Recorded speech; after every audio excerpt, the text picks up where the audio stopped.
Ha accolto la sfida di correre per Venezia. Andrea Martella, attuale segretario del Partito Democratico del Veneto e parlamentare di lungo corso, è il candidato a sindaco della città lagunare per quasi tutta la coalizione di centrosinistra.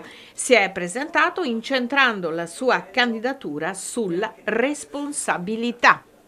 Penso che sia giusto assumere questa responsabilità, non personalmente ma come coalizione che mi sostiene, e di farlo in un momento decisivo per Venezia, nel quale è possibile riprendere un cammino di crescita, di cura della città, e quindi io mi sono sentito anche con tante persone, naturalmente ho anche molto riflettuto attorno a questo e sono giunto alla conclusione che era giusto farlo e di mettersi a disposizione della città. Come ho detto, io ho scelto Venezia e di questo voglio occuparmi. Il tema dello spopolamento sarà una questione che dovremo affrontare e naturalmente per affrontarla bisogna avere delle politiche incisive che incidano sulla residenzialità, su un'altra economia che non sia solamente turistica, sul fatto che anche Mestre possa diventare attrattiva per i giovani e avere quelle vocazioni metropolitane che dovrebbe avere. E come ho detto,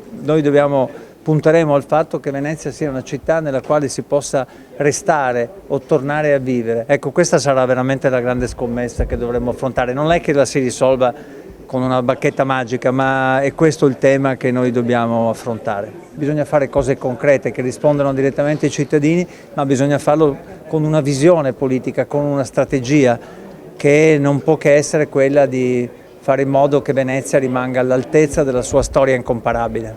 Lei ha sottolineato anche l'importanza delle municipalità proprio per la gestione del territorio, non solo del centro storico. Come dovranno essere più incisive nel suo programma?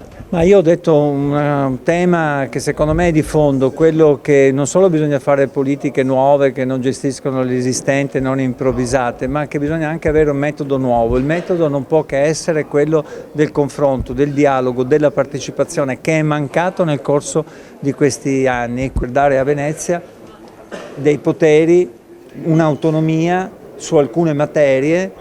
Penso al turismo, penso alla casa, che possono consentire a Venezia di scegliere e di avere anche delle risorse. Per farlo abbiamo già presentato un disegno di legge e quindi ci dovremo lavorare per fare in modo che Venezia venga riconosciuta dalla Costituzione. Quindi un salto ancora in avanti, non solo la legge speciale che deve essere ancora finanziata, ma anche un rango costituzionale che dia a Venezia poteri e autonomia.